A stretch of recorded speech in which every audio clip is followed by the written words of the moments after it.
तो हेलो दोस्तों, आज मैं एक और इंटरेस्टिंग टॉपिक लेके आ गया हूं। जैसे आपने न्यूज़पेपर में आज देखा होगा, एक छोटी सी हेडलाइन आई थी कि अनएम्प्लॉयमेंट रेट अर्बन एरियाज में कम हो गया है। ये फाइनेंस मिनिस्टर निर्मला सीतारमण का एक पॉइंट ऑफ ओपिनियन था जो उन्होंने रखा as per the report of PLF, जैसे पीरियोडिक लेबर फोर्स सर्वे का।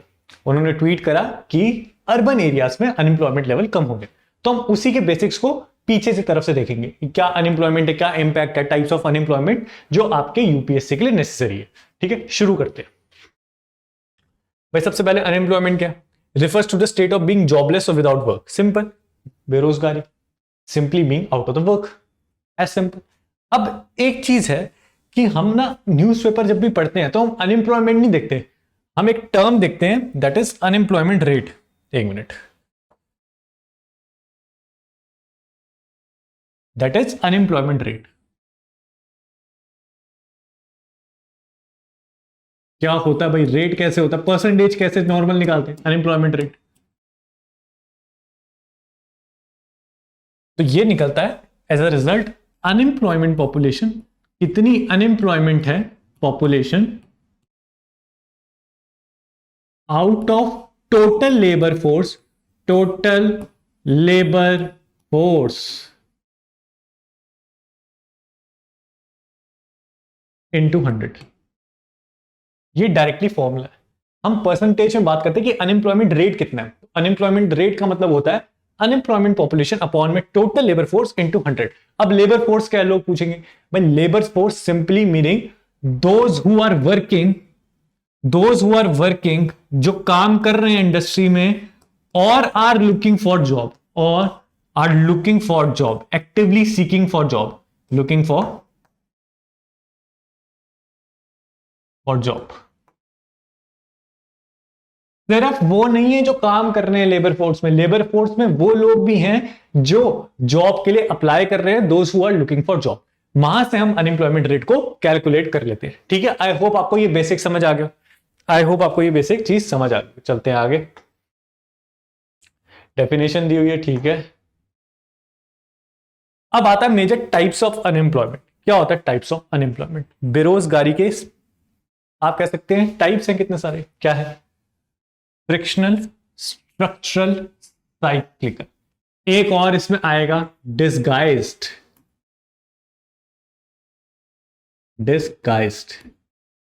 ठीक है, डिसगाइज्ड। अब देखो क्या है, सबसे पहले आती है स्ट्रक्चरल। देखो यार, आपने नोटिस करा होगा ये अनएम्प्लॉयमेंट जो है बहुत सारी मेजर आजकल यूट्यूब में काफी इसका कंटेंट क्रिएट होता है। ध्रुव राठी जैसे सोशियो पॉलिटिकल कमेंटर्स भी काफी इस पे कमेंट करते हैं। ठीक है, तो आपको आइडिया ओवरऑल होगा, लेकिन हमें क्या है, हमें यूपीएससी के लिए चाहिए स्ट्रक्चर। जब मैं बोलूं कि जॉब लॉस हो रहा है ड्यू टू स्किल मिसमैच, तब वो स्ट्रक्चरल है। फॉर एग्जाम्पल, एआई के आने के बाद काफी सारी जॉब मार्केट डिस्टर्ब हो गई। जो पहले एम्प्लॉयड थे बेसिक स्किल्स में, अब एआई के आने के बाद क्या हो गया कि उनकी स्किल्स रिडंडेंट होगी, स्किल सेट मिसमैच है। तो as a result company lay off कर रही है। आपने देखा होगा सबसे ज्यादा मेटा, गूगल वगैरह ये सब ले ऑफ कर रही थी अब पिछले 4-5 महीनों में। तो सर ये क्या रीजन? स्ट्रक्चर है, क्योंकि स्किल सेट चेंज हो गया है, न्यू आपको अपनी स्किल्स डेवलप करनी पड़ेंगी आज के मार्केट एनवायरनमेंट में काम करने के लिए। एक इसकी चीज में एक हरारी साहब है, अगर आपने पढ़ी होगी सेपियंस तो आपको पता होगा, ये उनके राइटर है, नोआ हरारी। इन्होंने क्या कहा था अपनी एक बुक में 21 लेसन्स फॉर 21st सेंचुरी में, इन्होंने कहा था कि एआई आएगा तो उससे जॉब लॉस नहीं होगा, new type of jobs create होंगी। मतलब पुरानी जॉब्स एग्जिस्टेंट हो जाएंगी, खत्म हो जाएंगी और न्यू जॉब्स क्रिएट होंगी। टेक्निकली जॉब्स कम नहीं हो रही, लेकिन वो जॉब्स को करने वाले लोग कम हो रहे हैं, क्योंकि स्किल सेट नहीं है, स्किल मिसमैच है,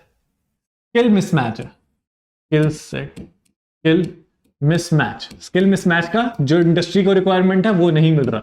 अगर आप लिंक्डइन देखते हैं तो काफी सारी कंपनीज ये कहती है कि हम पोस्ट तो करते हैं लेकिन हमें उसकी रिक्वायरमेंट के अनुसार कोई कैंडिडेट ही नहीं मिलता।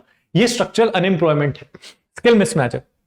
तो अगर आपसे पूछे कोई जॉब कम हो रही है, नहीं, जॉब नई भी क्रिएट हो रही है, लेकिन वो जॉब को लेने के लिए कोई स्किल सेट नहीं है, इसलिए लोग काम नहीं कर पा रहे, इसलिए अनएम्प्लॉयमेंट है। उसको हम कहते हैं स्ट्रक्चरल अनएम्प्लॉयमेंट। ठीक है, दूसरा है फ्रिक्शनल अनएम्प्लॉयमेंट। ये टेम्परेरी अनएम्प्लॉयमेंट है।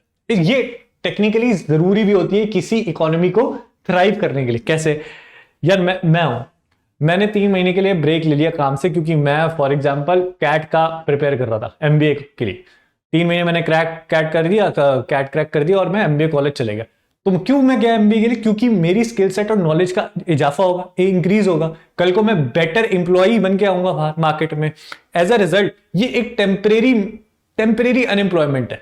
जैसे फॉर एग्जांपल कई लोग स्विच करते हैं अपनी जॉब के लिए, तो वो छोड़ देते हैं नोटिस पीरियड सर्व करके, 2 महीने का ब्रेक लेते हैं, उसमें अप्लाई कर रहे होते हैं कि हायर पैकेजेस दूसरी कंपनी में लग जाए।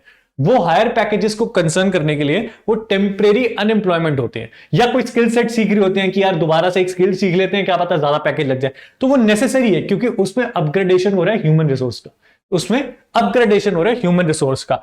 It is important for economy as well, क्योंकि ये थ्राइव करती है, ह्यूमन रिसोर्स के पोटेंशियल को इंक्रीज करती है। तो ये नेगेटिव कोनोटेशन में यूज नहीं होती। तीसरी है साइक्लिकल। साइक्लिकल क्या होगी भाई? यार साइक्लिकल होती है, सिंपल सी बात है, fluctuate in the business cycle, rising during economic. मतलब जैसे अगर कोई रिसेशन आया, या आप 2008 फाइनेंशियल क्राइसिस ले लीजिए, जब लेमन ब्रदर्स का डिसोल्यूशन हो गया था, वहां क्या था भाई? सबको ले ऑफ कर दिया था, इकोनॉमी में पैसा ही नहीं था, क्योंकि पूरी सारी डिस्ट्रॉयड हो गई थी, रिसेशन में आ गई थी economy, almost nominal interest rate खत्म हो गया था, ठीक है, इन्फ्लेशन था नहीं, आप उसमें लिक्विडिटी क्राइसिस थी काफी उस टाइम पे। एज अ रिजल्ट क्या हुआ? एज अ रिजल्ट क्या हुआ कि वो साइक्लिकल होता है, कि जब यार ठीक है, जब क्राइसिस आया तो हटा दिया, जब बूम आ रहा होगा इंडस्ट्री में तो पैकेजेस भी मिल रहे थे। आज से 3 से 4 साल पहले 2021 की बात है, सॉफ्टवेयर इंजीनियर चाहे जितने बेकार हो, जो अमाउंट मांग रहे थे वो मिल रहा था, 20 लाख का, 30 लाख का पर एनम का, क्योंकि बूम में था, इंडस्ट्री बूम में थी। आज वही देखो 4-5 लाख में धक्के खा रही है, ठीक है ना? तो ये होता है साइक्लिकल। एक होता है फिर डिस्गाइज्ड। क्या मतलब है डिस्गाइज का? अगर यार इसके लिए एक्सप्लेन करता हूं, ठीक है? मान लो, आराम से बस सुनो, मान लो ये एक फार्म है, मान लो ये एक फार्म है, F1 फार्म, ठीक है? ये टेक्निकली 2 एकड़ का लैंड है, 2 एकड़ का लैंड है।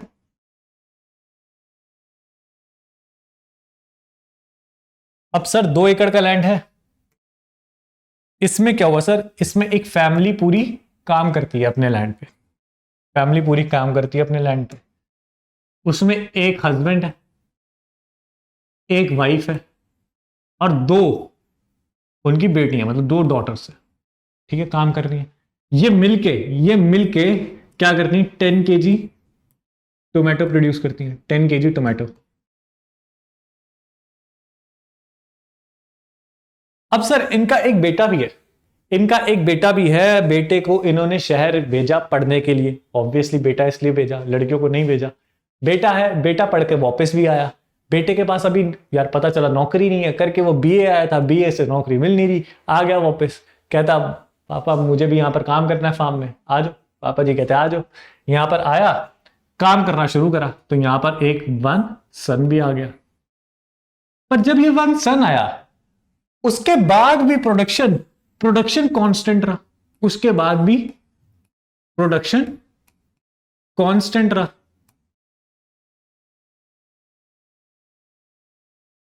यानी 10 kg ही रहा, यानी 10 kg ही रहा। क्यों? यार इससे ज्यादा रिक्वायरमेंट ही नहीं है, उससे ज्यादा आउटपुट कैसे प्रोड्यूस होगा? एक लैंड की लिमिटेशन होती है कि लैंड सॉइल की प्रोडक्टिविटी कितनी है, उतना ही तो प्रोड्यूस होगा। तो 2, ये बंदा काम तो कर रहा है फार्म में, लेकिन इसकी मार्जिनल प्रोडक्टिविटी 0 है, मार्जिनल प्रोडक्टिविटी 0 है।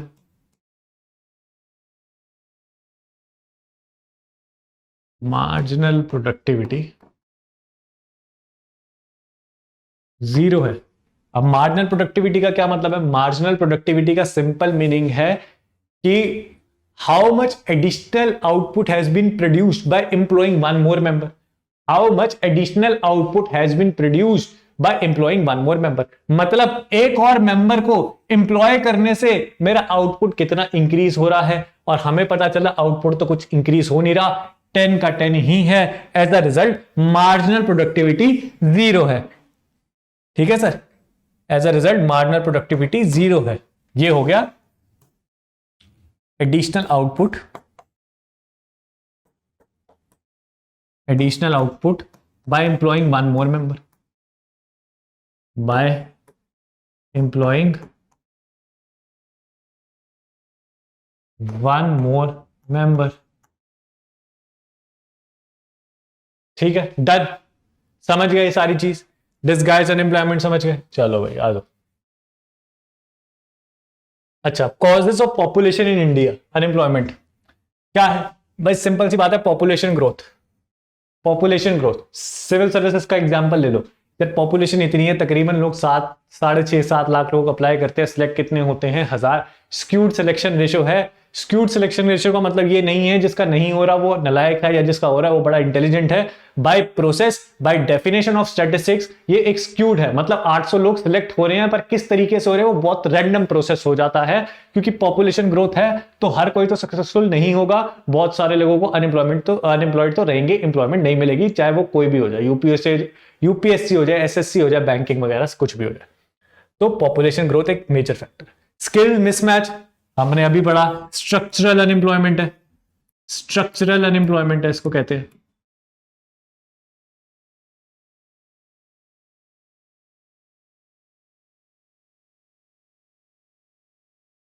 ठीक है, टेक्नोलॉजिकल एडवांसमेंट हम कह सकते हैं, इससे डायरेक्टली रिलेटेड है। Advancement in A I M L as a result new jobs have been created, जहां पे स्किल सेट अभी नहीं है इंडियंस के पास। इकोनॉमिक स्लोडाउन, हाँ ये अभी इकोनॉमिक स्लोडाउन चल रहा है। दो आप पढ़ेंगे न्यूज़पेपर में कि नहीं ग्रोथ की तरफ जा रहा है इंडिया, नहीं पर स्लो डाउन है मार्केट में, अभी इस टाइम पे पैसा नहीं है, अभी बेरिश रन चल रहा है, बुलिश रन नहीं आया है मार्केट में। रिसेशन का मतलब समझ लो बाई 2 कंसेक्यूटिव क्वार्टर्स में नेगेटिव रेट ऑफ ग्रोथ को हम रिसेशन कहते हैं। 2 कंसेक्यूटिव क्वार्टर्स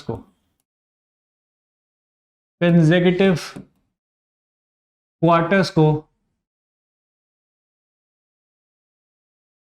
हम क्या कहते हैं? कुछ रिसेशन कहते हैं, रिसेशन कहते हैं। ठीक है, ठीक है। इंक्रीज ले ऑफ वगैरह मैंने जैसे आपको बताया। चलते हैं आगे। कॉन्सिक्वेंसेस ऑफ अनएम्प्लॉयमेंट, ये आपका जीएस वन में भी एग्जांपल बन सकता है, क्वेश्चन बन सकता है कि यार अनएम्प्लॉयमेंट की वजह से क्या सोसाइटी में इवेंट्स हो रहे हैं। यार सबसे पहले financial hardship. Financial hardship directly related है मेंटल हेल्थ इंपैक्ट को। फाइनेंशियल हार्डशिप डायरेक्टली रिलेटेड है डिप्रेशन से। सिंपल सी बात है यार, आपकी एज हो रही है, अगर जॉब नहीं मिलेगी, फ्रस्ट्रेशन धीरे धीरे एक्यूमुलेट होता जाएगा, वो मेंटल डिप्रेशन के तौर पे रीच कर ही जाएगा। अगर आप डेटा भी देखेंगे तो आपको पता चलेगा कि जो हमारी सबसे, अगर मेरे को याद है कि जैसे कोई डेटा था कि 87% जो हमारे यहाँ पर वर्किंग एज पॉपुलेशन है, यंगस्टर्स हैं, वो अनएम्प्लॉयमेंट है। 87% ऑफ यंगस्टर्स के आसपास, ये रफ फिगर है, उसके पास अनएम्प्लॉयमेंट है। तो यार मेंटल हेल्थ तो इंपैक्ट होगी ना, कि लोग आपके आगे बढ़ रहे हैं और आप सरकारी नौकरी में अभी फुल टाइम प्रिपेयर कर रहे हैं, ये दिक्कत तो होती ही है। Social implication, economic challenges, financial hardship economic challenges से रिलेटेड है। सोशल इंप्लीकेशंस, ओह यार ताने सोसाइटी के, अरे यार बड़ी दिक्कत होती है ना वो। यार वो हर कोई इतना थिक स्किन नहीं होता कि वो उसे सहन कर पाए। हर कोई इतना थिक स्किन नहीं होता कि उसे सहन कर पाए। सिंपल सी बात है, कोई लोग झेल लेते, कोई लोग नहीं झेल पाते, बहुत सेंसिटिव लोग होते हैं। और आपको पता है कि सेंसिटिव लोगों की इंडिया में तो कोई जगह नहीं है, उसकी हालत बेचारे की खराब ही हो जाती है। तो ये सारे कॉन्सिक्वेंसेस हैं। अनएम्प्लॉयमेंट का एक और कॉन्सिक्वेंस है parental frustration. Parental frustration, parents भी एक टाइम पे जाके रिटर्न एक्सपेक्ट करते हैं, और जब नहीं आता तो वो भी फ्रस्ट्रेट होते हैं। आपने देखा होगा कि आपके फेलियर पे आपके पेरेंट्स भी दुखी होते हैं। ये एक एस्पेक्ट है इसका कॉन्सिक्वेंस ऑफ अनएम्प्लॉयमेंट का। ठीक है, और गवर्नमेंट इनिशिएटिव्स हैं कुछ। गवर्नमेंट इनिशिएटिव जैसे स्किल इंडिया मिशन है, गवर्नमेंट इज ट्राइंग की स्किल इंपार्ट करे, स्किल इंडिया मिशन है। Skill India mission, made in India, एक मेड इन इंडिया की इंडिया में मैन्युफैक्चरिंग को बढ़ावा दिया जाए।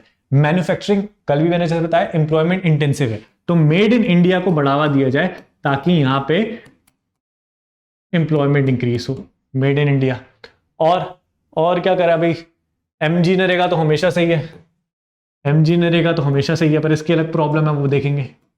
एमजी नरेगा और क्या करें, और क्या करें, वोकेशनल एजुकेशन पे फोकस करें, वोकेशनल एजुकेशन पे फोकस करें। वोकेशनल एजुकेशन में फोकस करें। तो ये कुछ इनिशिएटिव है जो हम अपने आंसर में यूज कर सकते हैं। ठीक है, ये कुछ इनिशिएटिव है जो हम अपने आंसर में डायरेक्टली यूज कर सकते हैं। एंटरप्रेन्योरशिप को भी प्रमोट करा गया, जैसे पीएम मुद्रा योजना, पीएम मुद्रा योजना जहां लोन मिलता है, पीएम मुद्रा योजना, ये भी हम यूज कर सकते हैं कि एंटरप्रेन्योरशिप स्पिरिट को इंक्रीज करा जाए। जॉब सीकर्स की जगह जॉब गिवर्स को भी एक बूस्ट दिया जाए कि सिर्फ जॉब सीकर्स नहीं चाहिए, जॉब गिवर्स भी चाहिए इकोनॉमी को, जो जॉब जनरेट कर पाए। तो ये सारे कुछ मिशन है जो गवर्नमेंट ले रही है इस टाइम पे। ठीक है, और ये आज की न्यूज थी जो हमने देखा। Unemployment rate in urban areas decline 6.8 जनवरी मार्च इस साल का देखिए आप 6.7% हो गया, 6.7% हो गया, मतलब इंक्रीज हुआ है। दो ये मैं स्टैटिस्टिक्स हैं, पर मुझे अभी भी डाउट है 6.7% इंक्रीज ट्रेंडिंग पे कैसे शो कर रहा है, जबकि मैं इस स्टैटिस्टिक्स से और इसके सर्वे से कुछ ज्यादा इत्तेफाक रखता नहीं, या ज्यादा नेचुरल टिल्ट हो नहीं रहा। पर ठीक है, अगर पीरियोडिक लेबर सर्वे का वो है तो हमें यही जानना पड़ेगा और यही हमें देखना पड़ेगा जो एग्जाम में हम यूज कर पाए।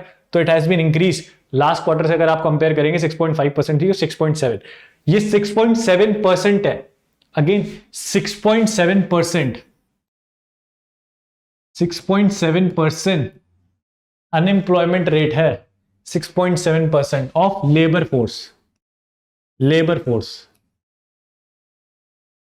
जैसे मैंने बताया था कि अनएम्प्लॉयमेंट पीपल अपॉन में लेबर फोर्स इनटू 100, ये 6.7% है, ये 6.7%। ठीक है, तो आपको अब परसेंटेज पता चल गया होगा 6.7 किसका है। लेबर फोर्स कितनी है, मान लीजिए 100 है, और उसमें से 6.7 अगर मतलब मान लीजिए ऑन एन एवरेज 6 लोग अनएम्प्लॉयमेंट है, 6 लोग अनएम्प्लॉयमेंट है, यानी बाकी 94 एम्प्लॉयड है। तो वो ये इंडिकेट कर रहा है। आई होप आपको ये लेक्चर समझ आया होगा, मजा आया होगा। ऐसे ही मैं और इंटरेस्टिंग लेक्चर्स लेके आता रहूंगा। धन्यवाद।